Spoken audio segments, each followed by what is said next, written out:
Hello everybody and welcome to another episode of Bricks and Whiskers. Today we will talking about the First Order Heavy Assault Walker. It retailed for $170. It has 1,376 pieces, giving it a price per piece count of 0.12. This is really good overall, especially for a Star Wars set. Usually those have higher price per piece counts due to licensing issues and the cost of licensing. So to have one at a 0.12, it's pretty good. This set was released in 2017. There are a variety of different minifigures in this set. There's Poe. He has a printed torso, nothing on the legs. Then there is the Walker Stormtrooper. I do like that it's different than a regular Stormtrooper. It's not just white. He's got some gray features. I like it when they do things that are a little different. Printing on the legs too, which is nice. You don't see that very often. Does have a face underneath, which is a bonus. Sometimes they don't put anything underneath the helmets. They'll just put a blank minifigure head. Then we've got a Resistance Trooper. I like the helmet. Again, printed pants, which is nice. Printed back.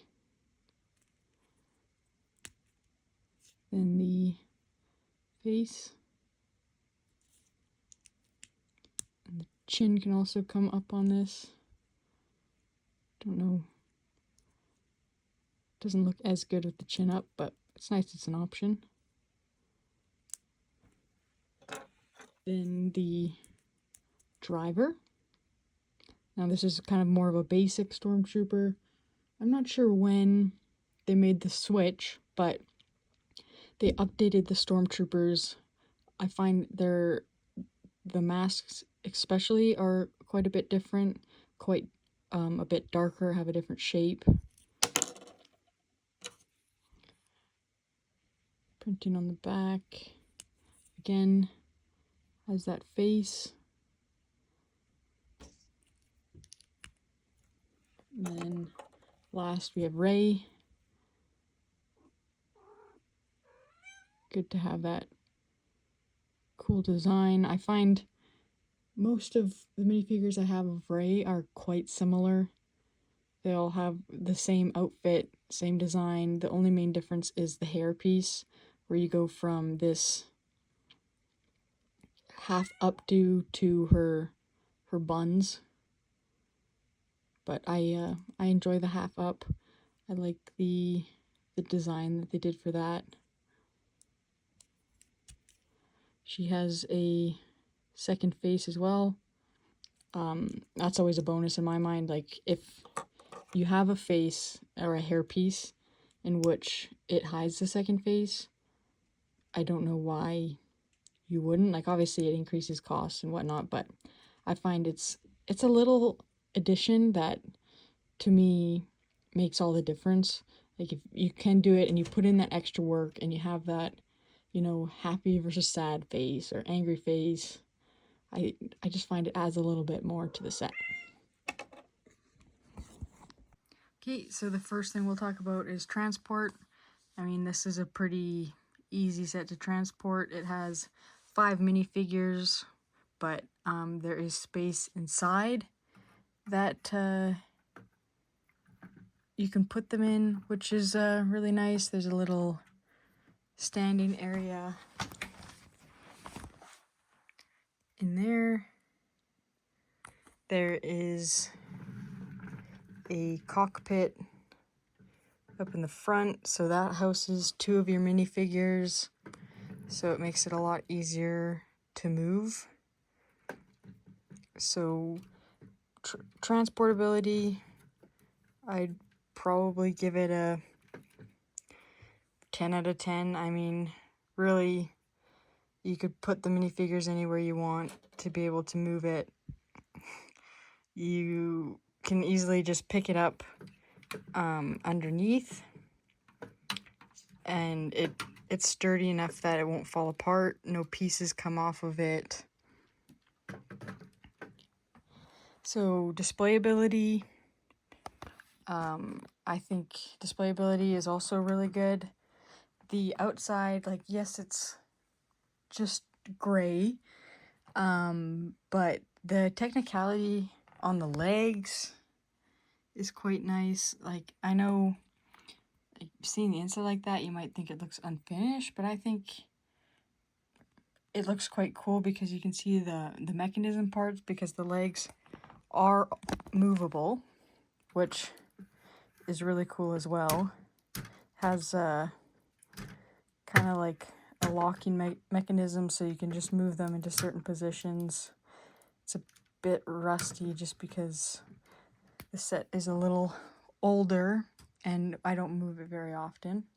But displayability, the fact that you can move the legs, you could have it crouching, you could have it, looking like it's falling over. You can also have it displayed with different compartments open, like you could open them all, or you could open none of them. Like, that is cool. I like that there's a lot of mobility to it and playability. Also with the has a gun cannon on the front here. Does actually shoot things. I won't shoot anything now because those are easily digestible for cats.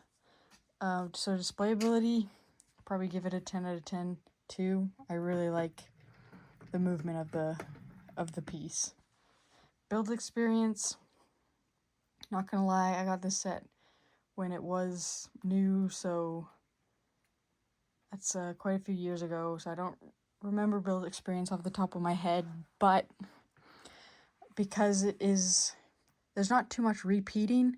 My biggest issue with Lego is when it's a lot of repeating stuff and just the same thing.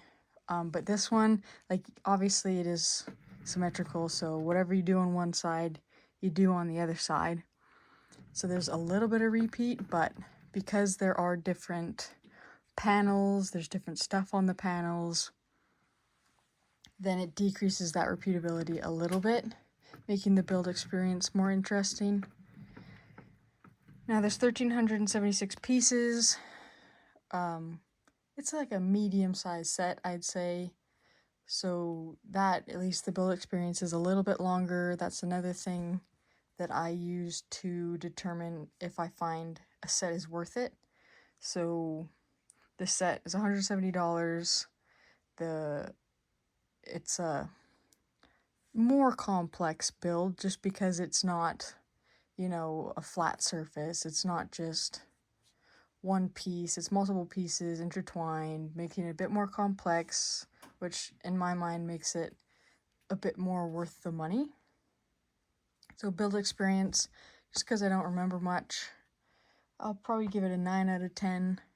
Cat friendly, I'd say outside of the little pieces that come off when you shoot the laser, it's fairly cat friendly.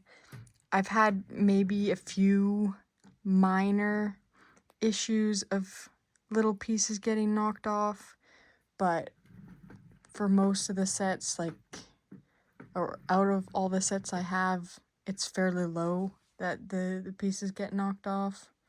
So cat friendly, I'd probably give it an 8 out of 10, and that's mainly because of also the potential for tipping. It's a very fairly sturdy set depending on how you position the legs, but because it is upright, there is that potential for tipping.